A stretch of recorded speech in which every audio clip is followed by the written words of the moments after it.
vamos iniciar o nosso estudo de hoje, agradecendo a Deus pela bênção de podermos estudar a sua palavra. Vamos orar, vamos pedir ao Senhor nos abençoe. Amado Deus, nós te agradecemos pela bênção de sermos teus filhos, pela alegria de poder te adorar, te exaltar na beleza da santidade. Te agradecemos porque tu é bom, maravilhoso, santo, justo e eterno, grandioso, e tem nos amado, mesmo nós sendo pecadores, nos transformado de escravos do pecado a filhos teus. Por isso nós te adoramos e te glorificamos. Te pedimos que o Senhor nos conduza nesse estudo, a fim de que possamos aprender coisas concernentes ao seu reino, para melhor te servir e agradar o seu santo nome. Em nome de Jesus que nós oramos. Amém. Meus irmãos, hoje eu venho com um estudo que não é estudo pronto da revista, é um estudo preparado por mim. E eu tenho um grande prazer de apresentar esse tema para os irmãos nesse momento, e crendo que o Senhor irá nos edificar e também crendo que o nome dele será glorificado nesse tema que nós vamos tratar. O tema de hoje é: quem é Deus para nós hoje? E eu gostaria de estar lendo com os irmãos o texto de João, capítulo 4, versículo 24. Estarei abrindo minha Bíblia, convido os irmãos a fazer o mesmo, estar lendo comigo o texto do Evangelho de João, capítulo 4, apenas o versículo 24, que diz assim: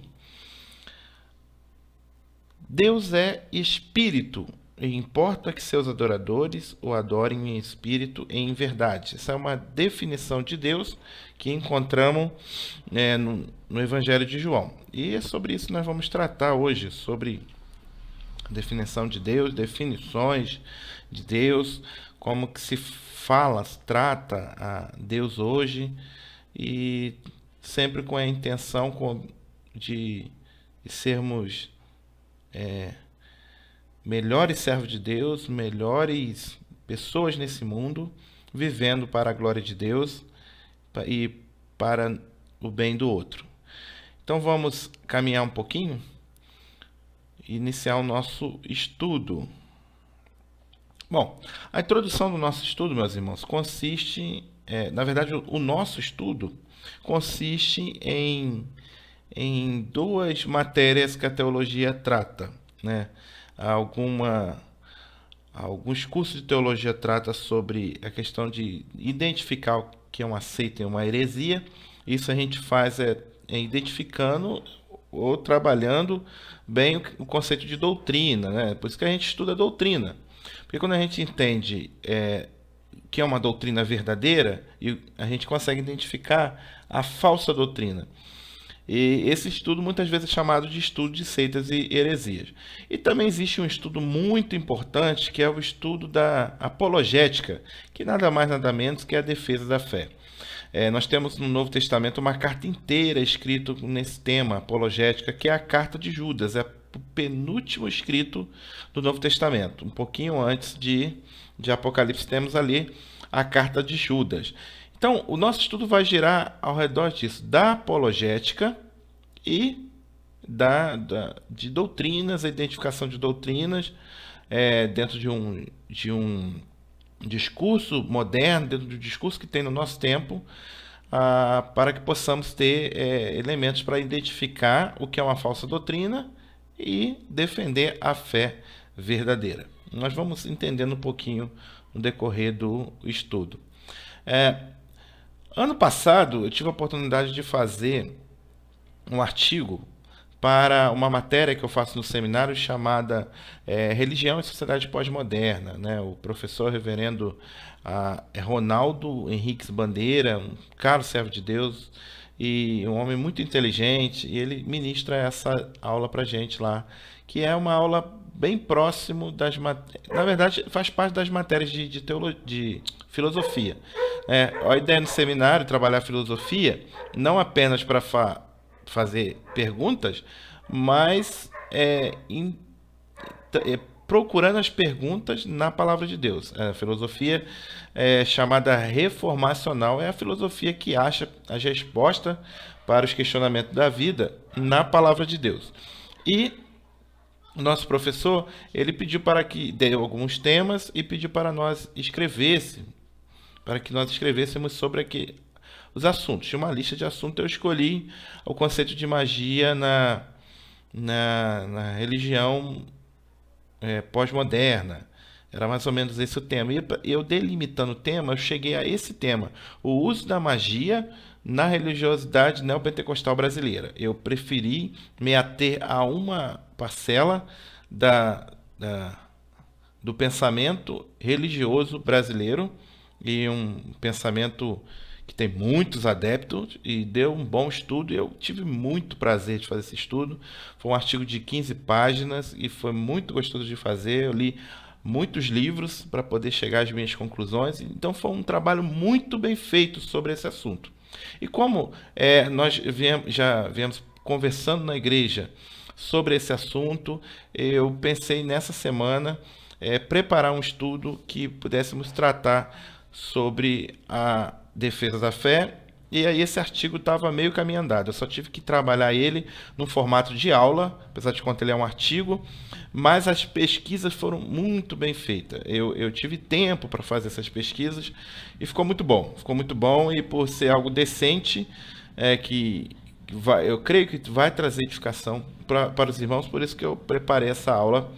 E nós vamos tratar sobre esse assunto baseado no artigo que eu fiz e que foi aprovado.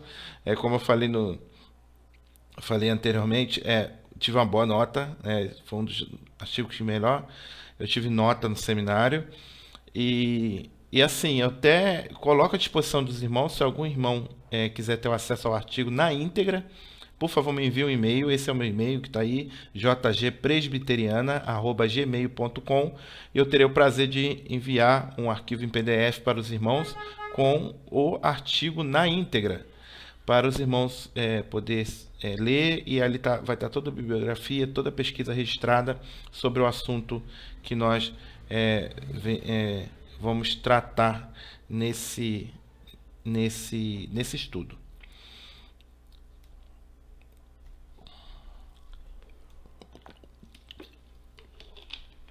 Bom, nós traçamos alguns objetivos com esse estudo. O primeiro dele é entender o que é magia, entender o que é magia e o que é religião, dois conceitos usados de formas erradas nos dias de hoje. São conceitos que eu vou estar tratando no estudo, que eu tratei no artigo, e que tem muito a ver com esse trabalho de apologética e com esse trabalho de entendimento de seitas e heresias. Também eu quero, com esse estudo, chegar ao entendimento correto, um entendimento reformado, um entendimento que a doutrina que nós professamos faz sobre esse assunto e sobre Deus, porque os irmãos vão entender que esse conceito de magia e religião está diretamente ligado à doutrina de Deus, ao entendimento que a Bíblia traz para nós a respeito de Deus. Então, nós vamos trabalhar dentro desses quesitos, né? E com os objetivos de entender esses conceitos e entender biblicamente qual é o conceito de Deus, comparar o conceito de Deus que existe hoje no mundo com o conceito de Deus que a Bíblia professa, que a Bíblia fala, a forma que a Bíblia fala que Deus é. Bom, a ideia não é ficar julgando os irmãos, os crentes de outras doutrinas, não, de outras linhas teológicas, não é essa. Por isso que a gente não fez um julgamento precipitado, que é o que a Bíblia condena, né? Não julgueis precipitadamente.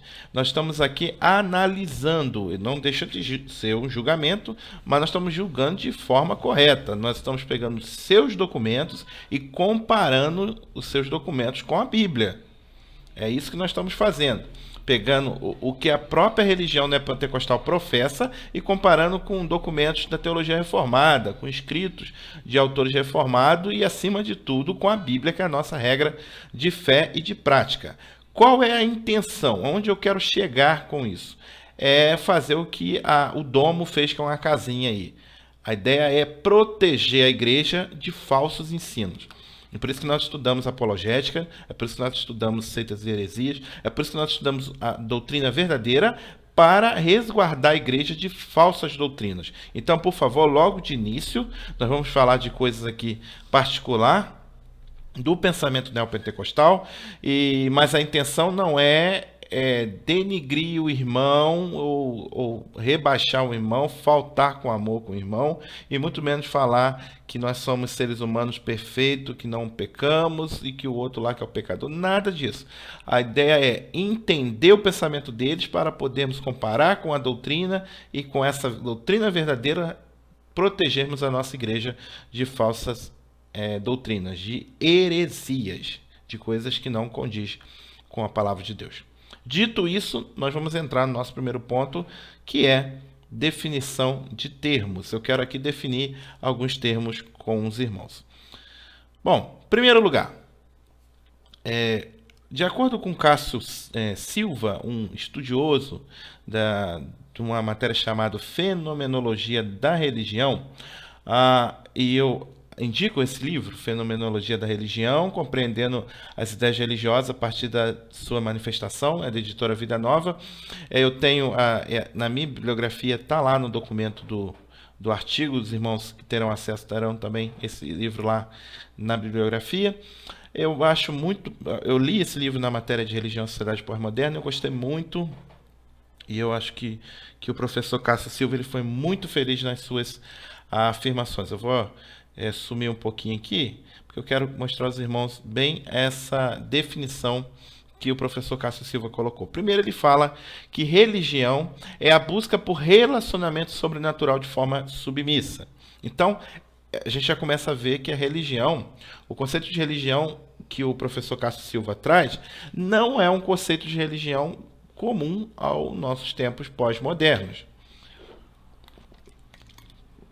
Porque muitas pessoas acham que religião é um conjunto de dogmas, religião é um conjunto de leis, religião é uma denominação religiosa e por aí vai. O conceito de religião que eu quero tratar é o conceito que vem oriundo da antropologia, né, que é o estudo das relações humanas, né? A ideia de religião é a busca do relacionamento sobrenatural de forma submissa. Quando nós trazemos esse conceito e comparamos com a teologia vai falar que a religião é o religare, é quando você se conecta com a divindade. E quando nós olhamos isso com foco cristocêntrico, nós vamos ver que realmente religião é uma busca por relacionamento de forma submissa, porque quem faz esse religare entre nós e o próprio Deus é o seu Filho Jesus, porque o pecado desligou nós com Deus, nós agora, nós debaixo do pecado somos escravos do pecado e inimigos de Deus. Jesus ele vai lá pela sua obediência e nos religa. Então a própria religião cristã é uma religião de submissão, de relacionamento em forma submissa, porque o próprio Filho de Deus se submeteu à vontade do Pai a fim de resgatar para ele um povo que lhe é querido. Então, esse conceito da antropologia, e aí os irmãos vão relembrar que eu sempre bato que nenhuma ciência natural, nenhuma ciência social pode estar acima da palavra de Deus. Agora, quando elas concordam, nós usamos elas como ferramenta. E a antropologia, nesse ponto, em especial, quando fala de religião, ela concorda com o que a Bíblia fala. Esse relacionamento em submissão realmente é o relacionamento que um cristão tem com o próprio Deus. Aqui a antropologia não está ferindo. Se a antropologia ferisse as escrituras, a gente joga fora a antropologia e fica com as escrituras. Agora, o conceito de magia também vai ser um conceito importantíssimo para o nosso estudo. Magia é a busca por relacionamento visando manipular o divino. Então, o que muitos dizem que é religião, ou às vezes falam que não é, que é evangelho, que é fé em Jesus, que é qualquer outra coisa menos religião, a gente vê um certo repúdio com a palavra religião no nosso contexto pós-moderno. O que muitos dizem que não é religião, muitas vezes é magia. E nós vamos trabalhando bem essa ideia de magia, que também vai vir oriunda da antropologia por causa do estudo do ser humano. Nós vamos entender isso. Inclusive, nós vamos caminhar um pouquinho, pincelar um pouquinho, mostrando a própria antropologia também como, não como antropologia cultural, mas também como antropologia bíblica. Nós vamos ver que essa forma de se relacionar querendo manipular o divino já é uma coisa que a antropologia bíblica explica, que foi causada pela queda. Pela queda. Lá no Éden, o homem já queria ser como Deus. Essa não foi a proposta de Satanás? Serás como Deus? Então a gente vê que isso também tem a ver com a antropologia bíblica. E aí, mais uma vez, a antropologia não está ferindo a Bíblia. Mais uma vez, eu quero deixar claro, se isso acontecesse, eu ficaria era com a Bíblia, não com a antropologia. Vamos seguir aqui, então. Religião, busca por relacionamento sobrenatural de forma submissa. E magia, busca por relacionamento visando manipular o divino. Bom, nós vamos trabalhar no artigo pelo artigo que eu fiz, né? E no artigo que gerou esse estudo, eu foquei no neopentecostalismo como exemplo de pensamento pós-moderno, de pensamento religioso pós-moderno, de pensamento um pensamento que se aplica a alguns outros contextos, né? E que os irmãos vão poder ir identificando. E eu gostaria que você participasse pelo chat, tá? Você pode ir colocando aí no chat a sua participação, pergunta, eu vou estar respondendo no tempo oportuno, mas você pode ir botando as suas considerações, porque é possível que você identifique alguma igreja, algum grupo que trabalha com o pensamento neopentecostal, e às vezes eles não se denominam neopentecostal, mas quando nós olhamos as suas práticas, nós identificamos com o pensamento neopentecostal. Essa figurinha aí, interessantíssima, ela trata aqui, tem uma figurinha aqui do Silas Malafaia, né? Aqui é o Valdomiro Santiago, o Edir Macedo e o R.S. Soares.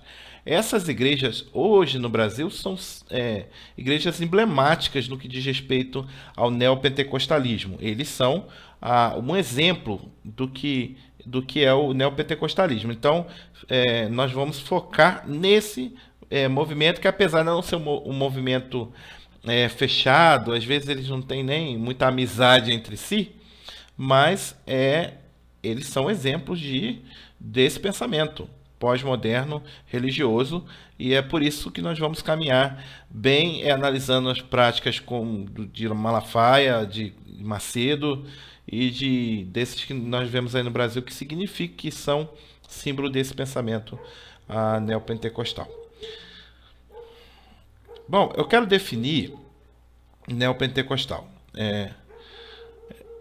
Conceituar o termo neopentecostal também é importante para o entendimento desse trabalho. Esse trecho eu tirei diretamente do artigo, e quando eu estou dizendo aqui nesse trabalho, diz respeito ao artigo que eu escrevi, mas isso se aplica também a esse trabalho como estudo bíblico, né? Porque esse termo neopentecostal vai também ser importante para o entendimento do estudo também que nós estamos fazendo. Entendemos por neopentecostal o movimento que surgiu na segunda metade dos anos 70, ganhando força durante os anos 80 e 90. Esse movimento será, nesse trabalho, nosso exemplo de religiosidade moldada pelo espírito pós-moderno. Eu vou mostrar aos irmãos aqui a referência. Mariano, né, Ricardo Mariano, ele escreveu um livro chamado Neopentecostal, Sociologia do Novo Pentecostalismo no Brasil, e ele vem traçando histórias do pentecostalismo, né, do neopentecostalismo no Brasil, e acaba traçando uma história da igreja brasileira. Ele faz uma parte de história da igreja brasileira. Eu acho bem interessante o trabalho do Mariano. E ele conceitua, então, neopentecostal, esse movimento que veio a partir dos anos 90. Dos anos 70, perdão. E que ganhou força nos anos 80 e 90. Nós temos ali, historicamente falando, nós temos o movimento protestante, que veio do século XVI. No Brasil, Nós temos a Igreja Presbiteriana já em 1859 e depois, coisa de cento e poucos anos, apareceu o movimento pentecostal, né? E aí nós temos a Igreja, a Assembleia de Deus e a Congregação Cristã do Brasil como assim, marcas, né, de pentecostalismo clássico. E logo após veio algo que alguns estudiosos chamam de pentecostalismo de segunda onda, que deram mais ênfase em curas e milagres, que aí nós temos aí representantes como Deus é Amor, como a Igreja Quadrangular. Logo após desse movimento, que é chamado de segunda onda do pentecostalismo, que vem o movimento neopentecostal, que aí surge a teologia da prosperidade e vem com esse sincretismo, essa mistura de religiões e esse movimento que é a partir do século 70, que é o foco do nosso estudo. Bom, definindo essa parte, eu peço aos irmãos que, se ficou alguma dúvida nesse primeiro ponto, por favor, deixa aí a sua perguntinha no chat, nós vamos estar respondendo na medida do possível. Como se pensa hoje? Nós estamos em tempos pós-modernos, né? Tempos em que não existe absolutos. Nós estamos naquele tempo em que a pessoa... você entra numa aula, exemplo, isso aconteceu comigo na faculdade de História, quando entrei na primeira aula de Filosofia, a professora já falou, uma faculdade pública aqui do Rio de Janeiro, a professora falou, olha, para a gente não arrumar problemas aqui, eu quero combinar com os irmãos com os alunos, que não existe verdade. A primeira coisa que ela falou conosco. Nós podemos falar de verdades, né, assim que ela falou, e isso de forma relativa. Aquilo que é verdade para mim não vai ser verdade para você, e assim por diante. Nós estamos em tempo de relativismo, né, que a verdade ela não pode ser tratada como absoluta. Mas eu quero mostrar para os irmãos que essa ideia de verdade ou de relativos, existe uma controvérsia aí. E eu quero mostrar para os irmãos, através dessa charge muito bem humorada, a respeito dos tempos pós-modernos, né? Tempos onde absolutos não existem. Olha o que diz a figurinha. Não me venha falar de verdade absoluta e que Deus governa a minha vida. Não existe verdade absoluta. Ao rapaz louro pergunta, então você insiste em fazer as suas próprias regras de vida? Ele, absolutamente. Quantas vezes que nós não conversamos com pessoas que fala assim, não existe verdade absoluta. E a gente fala, você tem certeza disso? Eu tenho certeza que não existe verdade absoluta. Os irmãos estão vendo aí que a falácia, né? O fato de eu afirmar que não existe verdade absoluta, eu já estou falando que a minha afirmação é uma verdade absoluta. Existe uma falácia nessa afirmação. Mas esse é o espírito da nossa época. É um espírito falacioso. Nós não conseguimos sustentar aquilo que nós afirmamos, porque existem contradições na nossa fala. Ainda mais quando nós falamos que não existe verdade absoluta. Se não existe verdade absoluta, então cada um tem a sua interpretação da verdade. Essa figurinha aqui representa uma famosa história de alguns cegos que queria descrever um elefante. Eles são todos cegos. E aí, esse camarada aqui, que pegou na tromba do elefante, falou, não, o elefante é igual uma cobra, né? Deixa aqui eu seguir aqui, que eu tenho uma fotinha aqui com eles dando as suas opiniões, né? É um bicho comprido como uma jiboia, o cara que pegou na tromba. O outro que pegou na perna falou, não, é um animal em forma de coluna. O outro que pegou na orelha falou, não, é chato, largo como uma folha de bananeira. O outro que pegou no rabo, que nada, esse bicho parece mesmo um chicote. Esse aqui é o exemplo do que acontece no nosso tempo hoje. A pessoa fala, não, mas essa é a sua opinião sobre o mesmo fato. Nós estamos falando aqui do mesmo animal, do mesmo elefante. Então, no nosso tempo, com esse tempo de relativismo, cada um dá a sua ideia sobre o fato. E aqui nós vemos que acaba que ninguém está certo. Se não existir um absoluto, de alguém chegar e falar assim, olha, todos vocês estão errados, e isso são partes de uma verdade, ou vocês não estão olhando o todo, só estão olhando um particular, alguma coisa nesse sentido, eles vão ficar com essa visão errada do elefante. Por quê? E ainda tem um problema. No nosso tempo, as pessoas não querem abrir mão das suas convicções, não. Mesmo que você prove que por absolutos. Por quê? As pessoas acham que a sua visão relativa é a visão correta, porque nós não podemos traçar absolutos nos nossos tempos. Isso vai causar um grande problema nela, isso vai desembocando, né, criando problema no relacionamento humano inteiro. Mas olha, em um assunto que ele vai dar um problema seríssimo: interpretação da Bíblia. Meus irmãos, se cada um tem uma maneira de interpretar a Bíblia, aí nós vamos ter uma salada de doutrinas e de heresias por aí. E não é isso que acontece? A gente conversa às vezes, né? E eu já parei com isso, eu não tenho hábito, mas eu já dei alguns problemas, já dei algumas bobeiras, né? De debater no Facebook. E a pessoa fala: não, mas essa é a tua opinião. Essa é a tua interpretação. Às vezes com crente. Crente fala: não, essa é a tua interpretação da Bíblia. A pergunta é: nós temos direito de interpretar a Bíblia de qualquer forma? Não. De forma relativa? Não. A Bíblia, a interpretação da Bíblia é algo absoluto. Quando nós interpretamos a Bíblia, nós só temos o direito de interpretá-la à luz dela mesma. A Bíblia interpreta a própria Bíblia. Se eu fizer uma interpretação fora dessa afirmação, fora dessa dogmática, fora desse absoluto, meu filho, aí eu vou criar várias heresias. E daí, nesse sentido que vem a famosa frase que a Bíblia é a mãe de todas as heresias. É quando ela é mal interpretada ao meu bel prazer. Então, no contexto de igreja, no contexto eclesiástico, quando eu tenho uma interpretação subjetiva, particular, eu crio heresias. E aí essa heresia, o negócio só vai piorando. Olha, o que vai gerar? Vai gerar alguém que determina, que coloca Deus na parede, que obriga Deus a fazer as coisas por ele.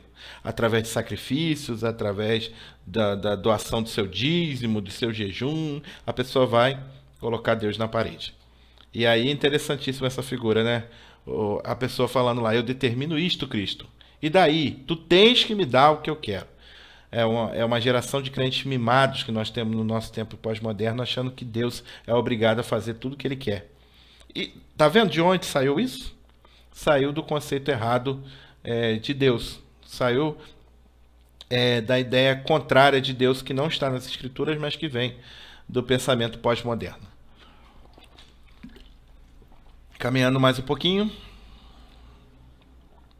Deixa eu deixar aqui o texto melhor alinhado.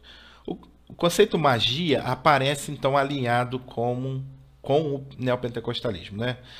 Tá, fiz um erro gráfico aqui, mas a ideia é que o conceito magia aparece alinhado com o neopentecostalismo.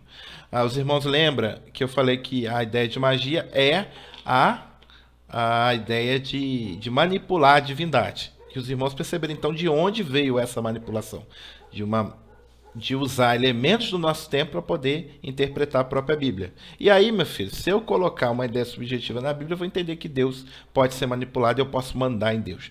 A mistura do imaginário com o real, que é uma característica da pós-modernidade, nós passamos por isso nos nossos tempos.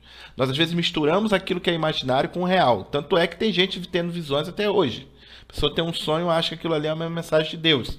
Isso é uma característica do nosso tempo, do pós-modernismo. Então, essa mistura do imaginário com o real se mostra nas suas práticas e convicções. Entre elas, as que acreditam na divindade como algo manipulável e que deve ser usado para o bem dos adeptos.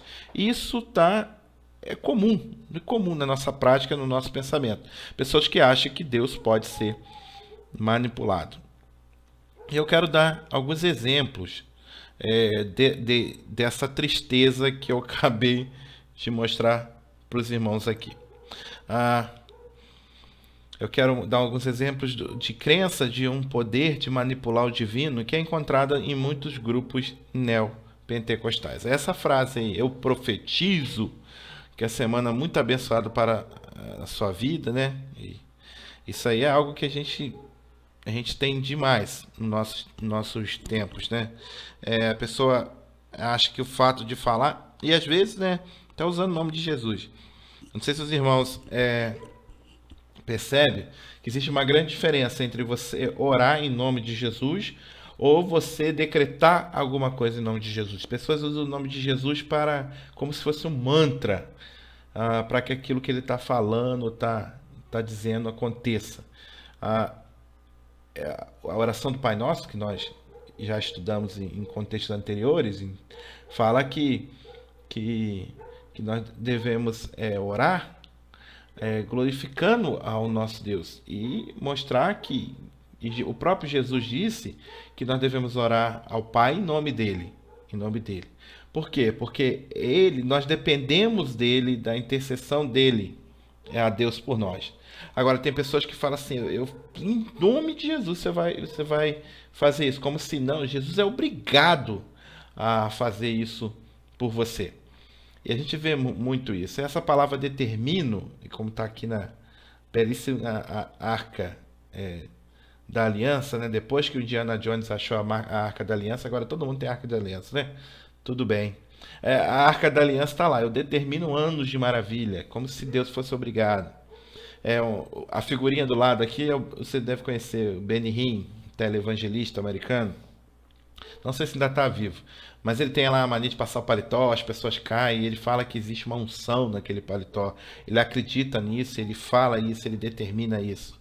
E aqui nós temos aqui, a figura não ficou muito boa, mas aqui é o R.R. Soares, aqui o Edir Macedo com algumas frases. Determino, sai da minha vida, eu não aceito na minha vida, eu exijo que isso desapareça. A gente vê em vários vídeos na internet. O Edir Macedo é um que está sempre falando isso. Coloque Deus contra a parede. Ele tem que fazer o que você manda. E a gente vê que isso não é uma prática no contexto neopentecostal. Eu quero agora apresentar para vocês um estudioso. Ele é pentecostal clássico. Ele acho que é oriundo da Assembleia de Deus, mas parece que hoje ele não membro da Assembleia de Deus. Parece que ele é um ministério paralelo criado por ele. É um camarada muito sério, um pastor, professor, doutor em teologia, muito sério, e que tem livros assim que nos instrui muito nessa área de seitas e heresias, de apologética, que é o doutor pastor Paulo Romero. Nesse banner aqui que eu tirei ele, que eu coloquei a foto dele, o Dr. Paulo Romero está lá no nosso seminário, na conferência, né, do JMC, dando uma aula sobre esoterismo, dando uma palestra, numa conferência. Se não me engano, foi em 2017 ou 2016, eu não estou lembrado, mas essas palestras sobre seitas e heresias estão lá no site do Seminário JMC. Fica fácil de encontrar. Você colocar Seminário JMC no YouTube, tem várias palestras lá e tem uma conferência que fala sobre esse assunto, seitas e heresias. O Dr. Paulo Romero escreveu um livro chamado Super Crente, que ele vem trabalhando, mostrando o evangelho conforme a visão desse pessoal que trabalha essa ideia neopentecostal, né, os conceitos do neopentecostalismo. E o Dr. Paulo Romero, ele confronta pessoas que professam, pessoas como esse escritor aqui, Don Gossett, que professa algo chamado confissão positiva, quando as pessoas acreditam que nas suas palavras tem poder. Eu li esse livro, eu tenho que reler ele novamente. Eu dei uma passada nele, alguns capítulos, né, algumas frases para montar o estudo. Eu acho que eu citei ele no artigo, não me lembro, mas eu lembro que uma vez eu li ele assim que eu comecei minha caminhada cristã. E assim, ele fala que se as pessoas ficarem repetindo uma ideia de pensamento positivo, né? Até existe aí no esoterismo, está dentro dessa teologia da confissão positiva, né? Ele fala que a pessoa repetir muito alguma coisa, aquelas coisas vão acontecer. Ele conta até um caso nesse livro de um homem que falou que ia morrer de acidente de avião e acabou acontecendo. O que é isso? O que é confissão positiva? Eu trouxe aqui uma definição. A expressão confissão positiva pode ser legitimamente interpretada de várias maneiras. O mais significativo de tudo é que a expressão confissão positiva se refere literalmente a trazer à existência o que declaramos com a nossa boca, uma vez que a fé é uma confissão. Bonito essa expressão, né? Muito bonito. Aí você me pergunta, João, qual é o problema então? O problema é que essa ideia de confissão positiva transforma seres humanos em deuses. Em deuses. Ou, como diz o professor Romero, supercrentes. Porque, pensa comigo, quem foi que criou tudo pela palavra do seu poder? Não foi Deus? Ele que disse, haja luz e houve luz. Então, se a minha palavra tem poder, eu estou me comparando a Deus. A minha palavra não tem poder. A tua palavra não tem poder. Eu quero deixar isso bem claro. O que tem poder é a palavra de Deus. De Deus. Tá bom? As palavras pode ter alguma eficácia, alguma ação no que diz respeito a questões emocionais. Exemplo, se eu disser, a própria Bíblia fala que uma palavra maldita, ela fere as pessoas, e que uma palavra bem colocada no momento certo, ela glorifica a Deus, ela resolve problemas. Isso é correto. Agora, dizer que, não, eu falo assim, eu vou morrer engasgado com uma boa porção de frango com quiabo, e aí eu morro feliz comendo frango com quiabo. Não, isso não vai acontecer. Isso não vai acontecer. Isso é uma ideia traga para o Brasil por americanos, né? Mais heresias importadas. Que maravilha. O brasileiro adora importar coisas, inclusive heresias. E aí, quem que inventou essas coisas? Quem que criou essas coisas? Quem começou a escrever sobre essas coisas? Isaac Kenyon, esse senhorzinho aqui, e Kenneth Reagan. São os dois divulgadores da teologia da confissão positiva, que é a mãe da teologia da prosperidade que está nas igrejas neopentecostais no Brasil hoje. Aí você me pergunta, mas como que isso chegou no Brasil? Existe uma pessoa aqui no Brasil, dentre esses grupos de pastores neopentecostais, que muitas pessoas falam assim, ele é tão quietinho, ele não se mete em escândalo, ele fica lá na dele lá. Eu costumo dizer que esses são os perigosos, que ninguém vê eles. E essa pessoa é quem divulga todo o trabalho de Isaac Kenyon e de Kenneth Reagan no Brasil, através da sua editora. E essa pessoa é o missionário R.R. Soares, o líder da Igreja Internacional da Graça de Deus. É aquele que faz o show da fé. Então, nós vemos que essa ideia de confissão positiva, essa ideia de que um homem pode falar e as coisas acontecer, que deu origem dessa ideia do determina. Que saiu essa ideia de determina, de não aceito, da manipulação de Deus, de uma má interpretação da Bíblia. E que é uma interpretação que não é autorizada pela própria Bíblia. Eu fico pensando o seguinte, né? E a gente fica muito chateado quando isso acontece. Só fala assim, João é isso, é aquilo, é aquilo. Eu falo, não, não é não. Não é não. É sim, porque eu acho isso de você, e fulano de tal falou que você é desse jeito. Aí eu falo assim, peraí, mas você está sendo desonesto comigo. Você não deixa eu me explicar, você não deixa eu dizer para você quem eu sou. E aí a gente explica para a pessoa e a gente fica bem feliz quando a pessoa tem uma visão uma visão da sua pessoa pelo aquilo que você explicou que você é. Não é verdade? Agora, quando acontece com a Bíblia, a gente gosta de dar nossa opinião sobre a Bíblia, né?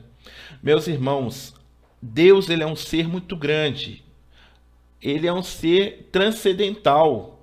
Ele é o maior ser que existe no universo. Ele criou todas as coisas que foram criadas. As que nós vimos e as que nós não vimos. As que nós sabemos e as que a gente não sabe. Um ser grandioso dessa maneira, com essa magnitude, ele não pode ser entendido, a não ser que ele mesmo se revele a nós.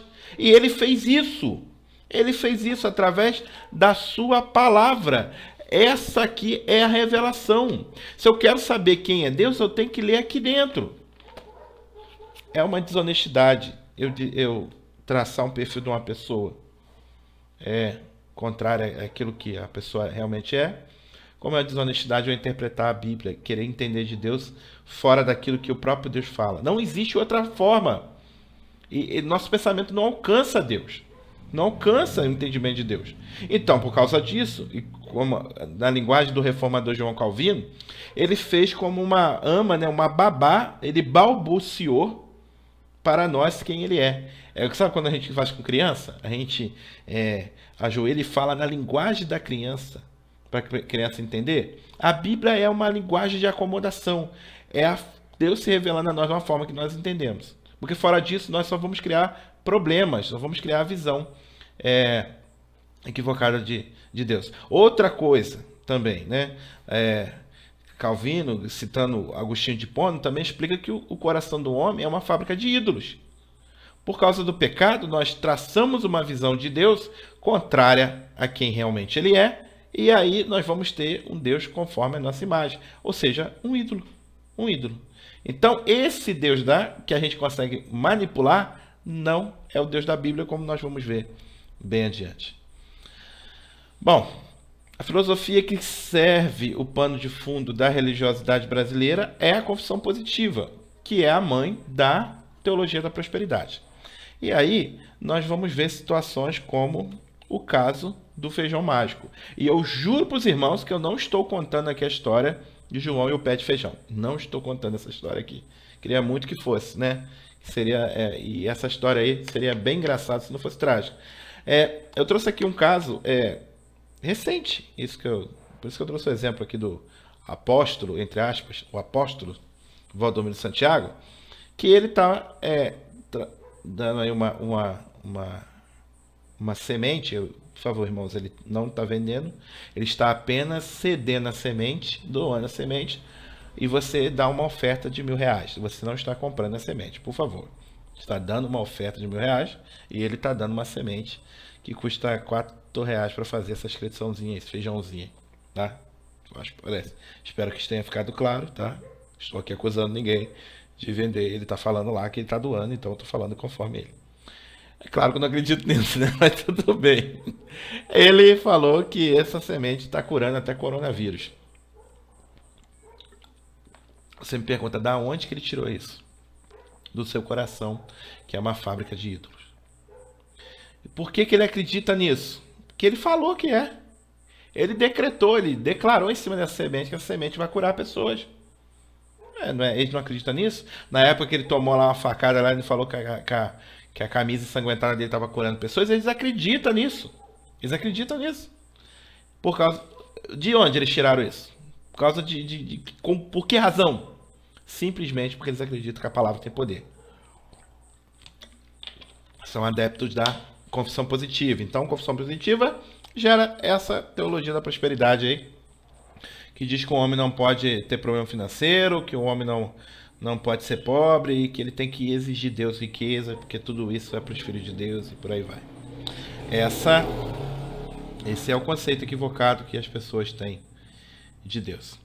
E aí nós vamos ver pessoas como Silas Malafaia, que trouxe esse rapaz aí, Morris Cerulo, uma época aí no seu programa que tinha na televisão e que deu uma repercussão terrível. Ele mandava as pessoas tirar o dinheiro do aluguel e enviar para o Morris Cerulo, que as pessoas iam ter não sei quantas vezes mais.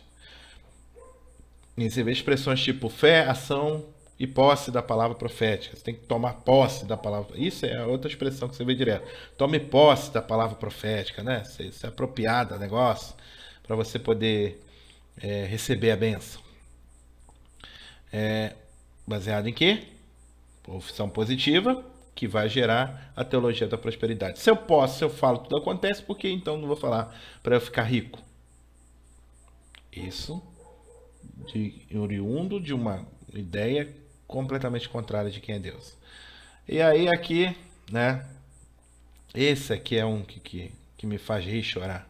Na hora que eu tô rindo das coisas que ele faz, na hora que eu percebo que não é para rir, não é para chorar. A ideia do sacrifício é a ideia de doar bens materiais, né? Os irmãos acham tranquilamente na internet uma pessoa que doou uma Range Rover, né, aquela SUV, para para a Igreja Universal e o pastor falando, né? Fulano de tal fez o sacrifício do Anderson Range Rover aqui para a Igreja Universal, e eu conheço pessoas, né, que em São Paulo que trabalha na na segurança lá do Templo de Salomão, e também, na verdade, essa pessoa que eu conheço, ela é chefe de segurança da Universal em geral, e ela falou que eles pegam esses carros e vendem lá na igreja, assim, muito rápido, por preço muito em conta, para pegar o dinheiro e colocar nos cofres da igreja, para não se perder, para não ficar muito tempo com aquele carro ali. Esse é o sacrifício. Esse é o sacrifício. E que esse pensamento permeia o pensamento de muitas igrejas do nosso tempo, que é a ideia de você barganhar com Deus. Você faz o jejum para Deus te abençoar. Você dá o dízimo para Deus te abençoar. E daí por diante. Daí por diante. Uma ideia de manipular Deus com aquilo que você faz. Não é mais um relacionamento submisso, mas é uma manipulação da própria divindade. Bom, depois de eu mostrar aos irmãos toda essa ideia triste que se tem, esse juízo que se faz de Deus, eu quero mostrar para os irmãos o conhecimento de Deus em frente à magia, nessa ideia manipuladora. E quando eu falo conhecimento de Deus, é conhecimento oriundo da sua palavra. Por quê? Porque eu não quero que os irmãos encontrem com esse teólogo aqui, Bruce Wayne, tá? Não quero que os irmãos encontrem com o teólogo Bruce Wayne, que vai ficar bravo com vocês e dizer para vocês ler a Bíblia no momento que vocês vão estar orando, determinando algo para Deus. Não, eu não quero que os irmãos sejam que nem o Rob, eu determino. Não, eu quero que vocês entendam que Deus, ele é todo-poderoso, que pela sua divina providência ele cuida de nós, e nós podemos orar e pedir a ele numa postura de submissão, mas entendendo quem ele é. O problema é que nosso entendimento equivocado de Deus nos leva a fazermos orações completamente contrárias à forma que um cristão deve orar. Mas vamos entender então, agora nesse ponto, quem é o Deus da Bíblia. É isso que eu quero tratar com os irmãos a partir de agora. Quem é o Deus da Bíblia? Começando por nosso símbolo de fé, e começando pela pergunta 7 do Catecismo Maior de Westminster, quero dizer aos irmãos que Deus é Espírito em si e por si. É infinito em seu ser, glória, bem-aventurança e perfeição. Todo suficiente, eterno, imutável, insondável, onipresente, onipotente, onisciente, infinita em sabedoria, santidade, justiça, misericórdia, graça e longanimidade, cheio de bondade e de verdade. Esse é o nosso Deus. Esse é o nosso Deus maravilhoso. Esse é o nosso Deus grande. Esse é o nosso Deus perfeito. Esse é o nosso Deus eterno. A pergunta é, dá para manipular um ser que tem essas características? Não. Ou esse Deus que estão falando lá não é o Deus da Bíblia, ou eles estão completamente errados no que diz respeito à pessoa de Deus. E a Bíblia confessa que Deus está alinhado com esse pensamento dos puritanos quando escreveram o Catecismo Maior de Westminster. Luiz Berkoff, teólogo reformado, ele diz assim: o ser de Deus é caracterizado por profundidade, plenitude, variedade e uma glória que excede a nossa compreensão. E a Bíblia apresenta isso como um todo glorioso e harmonioso, sem nenhuma contradição inerente. E essa plenitude de Deus acha expressão nas perfeições de Deus e não de outra maneira. Berkoff foi muito feliz caracterizando essa ideia de profundidade, plenitude, variedade e uma glória que excede a nossa compreensão. E somente a Bíblia pode explicar esse glorioso, esse harmonioso, né? Esse todo glorioso e harmonioso. Somente a Bíblia pode explicar. A minha concepção de Deus, ela vai estar criando um ídolo. Ela vai estar completamente, redondamente errada. Agora, vamos comprovar isso, né? Embasar isso biblicamente. Vamos lá. Romanos 11, 34, 36. Quem, pois, conheceu a mente do Senhor? Ou quem foi o seu conselheiro? Ou quem primeiro deu a ele para que lhe venha a ser restituído? Porque dele, por meio dele, para ele são todas as coisas.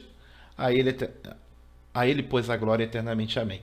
Esse texto é interessantíssimo. Eu chamo a atenção aos irmãos a respeito dessa ideia de que não adianta, não tem nada que nós possamos dar para Deus para poder querer algo de Deus. Não tem como. Não tem, a gente não dá, a gente não entrega o dízimo para isso, a gente entrega o dízimo como um compromisso, né, para poder sustentar a igreja financeiramente, como reconhecimento das bondades de Deus, como gratidão por tudo que Deus faz, sentimentos nessa linha. Agora, não é para poder ser abençoado, não, pelo contrário, nós primeiro somos abençoados. Se nós temos para dar, é porque Deus nos deu primeiro. Eu não vou na igreja para poder Deus me abençoar, não. Eu vou na igreja porque eu sou abençoado, eu tenho saúde, eu tenho prazer, eu tenho a Bíblia lá para eu ouvir as pregações. Então eu vou lá, tenho prazer disso. Eu não oro para que Deus o meu sacrifício ali de ajoelhar, ou de subir no monte, ou de reunir com os irmãos, isso daí vai mover o coração de Deus. Não, não, não. Deus ele não tem nada. O que eu vou oferecer para alguém que tem tudo? Tudo é dele. Tudo é dele. Então esse negócio de sacrifício aí do Edir Macedo aí já cai por terra logo nesse primeiro texto de Romanos. Olha o que Hebreus fala. E não há criatura que seja manifesta na sua presença. Que não seja manifesta na sua presença. Pelo contrário, todas as coisas estão descobertas e patentes aos olhos daquele que temos de prestar conta. Às vezes nós tratamos Deus como se ele tivesse que prestar conta a nós. Que coisa esquisita, né? Muitas vezes nós percebemos isso. Mas não, é nós que devemos prestar conta para Deus. Deixa eu deixar melhor o texto aqui. Tu és digno, Senhor e Deus nosso, de receber a glória, a honra e o poder, porque todas as coisas tu criaste, sim, por causa da tua vontade vieram a existir e foram criadas. Então Deus, ele é dono de tudo, conhecedor de tudo, ele que manda em tudo. Ele que a gente não tem como manipulá-lo, ele faz tudo de acordo com a sua vontade. Nós temos que orar e nos submeter a ele. Esse é o entendimento de Deus. Completamente contrário de tudo aquilo que a gente falou no início, né? Os irmãos estão percebendo. Completamente contrário. Com isso, meus irmãos, nós chegamos à conclusão da nossa aula. Chegamos à conclusão da nossa aula entendendo o seguinte: o Deus pós-moderno não é o Deus da Bíblia. Não é. Esse conceito de Deus que nós temos aí e que as pessoas falam aí não é o Deus da Bíblia. O Deus que o neopentecostalismo professa, que servir, fala que serve, mas é um Deus que eles querem que os sirvam. É fruto do espírito da época. Né? A gente vê aí o pensamento da época, a forma particular da época, ou subjetiva da época, que traçou um Deus de acordo com as imaginações pecaminosas da sua mente e do seu coração, fábrica de ídolos, contrário à palavra de Deus. O Deus do neopentecostalismo, meus irmãos, é um Deus que tem que servir o homem. Você vê aí o rapazinho aí falando: Senhor, eu determino bênção para a minha vida, quero a minha casa, meu carro, bom, prosperidade financeira, minha ungida. Camarada quer casa, carro, casamento, dinheiro. E aí embaixo aqui vem a mãozinha aqui simbolizando Deus, né? Pensei que Deus aqui era eu, né? Quando nós tratamos Deus dessa forma, nós estamos nos tornando deuses. Nós estamos querendo ser Deus. E aí nós entramos no pecado de Adão. Foi o que aconteceu lá no Éden. Ele não quis mais ser cuidado de Deus, ele queria ser como Deus. Né? Isso foi demonstrado lá no pensamento da serpente, que foi acatado por Adão e por sua esposa, né? Primeiramente por sua esposa, e ele foi lá e bateu o martelo. Vamos embora, tá aí dentro. Algumas aplicações, então, para nós, nesse final do nosso estudo. De onde você tem tirado o seu conceito de Deus? De onde? Você tem tirado o seu conceito de Deus?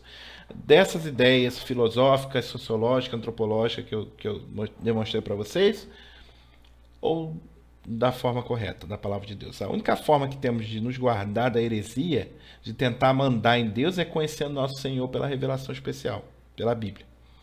Então, sociologia, filosofia, antropologia é muito bom enquanto ela não quer sobressair a palavra, enquanto elas estão submissas à palavra. Na hora que ela tenta ditar doutrinas, regras, conduta, Joga isso fora. Joga isso fora e fique com a palavra. Fique com a Bíblia. É a Bíblia a nossa única regra de fé em prática que mostra para nós, molda para nós o nosso pensamento e as nossas práticas. O que é isso importante? Porque o verdadeiro conhecimento de Deus, ele vai moldar a forma que eu vou viver, tá? O verdadeiro pensamento de Deus vai dizer como que eu vou viver nesse mundo. O que eu entendo de Deus vai dizer como que eu devo orar, como que eu devo me comportar, inclusive o estudo da palavra. Você vê às vezes esses grupos que a gente acabou citando aqui, não tem apego pelo estudo da Bíblia nenhum, porque eles acham que não precisa conhecer a Deus. Nós precisamos conhecer a Deus. Nós precisamos crescer cada vez mais no conhecimento de Deus. E isso vai nos fazer a sermos cada vez mais humildes e submissos, entendendo que Ele é grande, poderoso, santo, justo e bom. Nós somos pequenos, pecadores, necessitando do seu favor, da sua graça. Eu espero ter sido claro nesse nosso estudo. Eu quero dizer para os irmãos, ainda aqui mostrando o e-mail, que estou à disposição para alguma pergunta, pode mandar pelo chat. É possível que, vou olhar o chat já, mas é possível que já tenha, né, alguma pergunta, mas você pode também mandar por esse e-mail aí, JG Presbiteriana, JG de João Granadeiro, Presbiteriana, nome da nossa igreja, @gmail.com. E também pode me pedir esses slides, se você quiser, pode me pedir também, e também o artigo que eu fiz e que gerou esse estudo. Vamos orar? Vamos agradecer a Deus por essa mais uma classe de estudo bíblico. Senhor Deus, nós te agradecemos porque o Senhor tem nos abençoado e reconhecemos, Senhor, que precisamos aprender do Senhor, sobre o Senhor cada vez mais. Nos ajude, Senhor, a ser apegado à Tua palavra para que possamos compreender a cada dia que passa quem é o Senhor e assim não tratarmos o Senhor em submissão, mas tratarmos o Senhor realmente da forma que o Senhor merece ser adorado. Mesmo de forma imperfeita, mas crendo que a graça de Jesus nos ajuda a ser adoradores que te adoram em espírito e em verdade. Te agradecemos por essa aula e pedimos que o Senhor continue nos abençoando. Em nome de Jesus que nós oramos. Amém. Meus irmãos, que Deus abençoe. Que Deus continue abençoando você e a sua família. E que Ele continue te dando crescimento espiritual para a sua edificação e, acima de tudo, para a glória do nome dEle. Um grande abraço a todos. Fiquem na paz.